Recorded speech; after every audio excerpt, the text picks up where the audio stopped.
குழந்தைங்க சாப்பிடக்கூடிய இந்த ஜெல்லியில் பிளாஸ்டிக் இருக்கா அதுதான் நம்ம செக் பண்ணி பார்க்க போகிறோம். ஸோ ஃபஸ்ட்டு வந்து இந்த ஜெல்லியை ஓப்பன் பண்ணிக்கலாம்.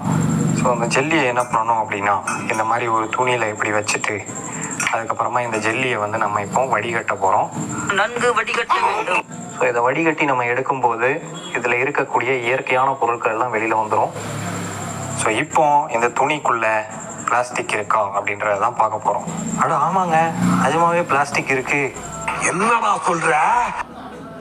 அதெல்லாம் ஒன்றும் இல்லை. இதில் பிளாஸ்டிக் மாதிரி வரக்கூடிய இந்த சப்ஸ்டன்ஸுக்கு பேர் வந்து திக்கனிங் ஏஜென்ட், ஜெல்லிங் ஏஜென்ட் அப்படின்னு சொல்லுவாங்க. இது என்னன்னு சொல்லி கேட்டிங்கன்னா இது ஜெலட்டினாக இருக்கும். பெரும்பாலும் நான்வெஜ்ஜாக இருந்தால் ஜெலட்டினாக இருக்கும், வெஜ்ஜாக இருந்தாலும் ஜெலட்டினாக இருக்கிறதுக்கும் வாய்ப்பு இருக்குது, இல்லை பெக்டினாக இருக்கிறதுக்கும் வாய்ப்பு இருக்குது. ஏன்னா ஜெலட்டினை யூஸ் பண்ணிட்டு வெஜ் அப்படின்ற சிம்பிளும் போடுறாங்க. அதை பற்றி நம்ம டீட்டெயிலான வீடியோ பண்ணியிருக்கோம். இப்போ அது மேட்ரு கிடையாது. இதை சாப்பிடலாமா அப்படின்னு சொல்லி கேட்டிங்கன்னா தாராளமாக சாப்பிடலாம். தேங்க்ஸ்ப்பா. ஏன்னா இது ஒரு சாப்பிடக்கூடிய பொருள் தான்.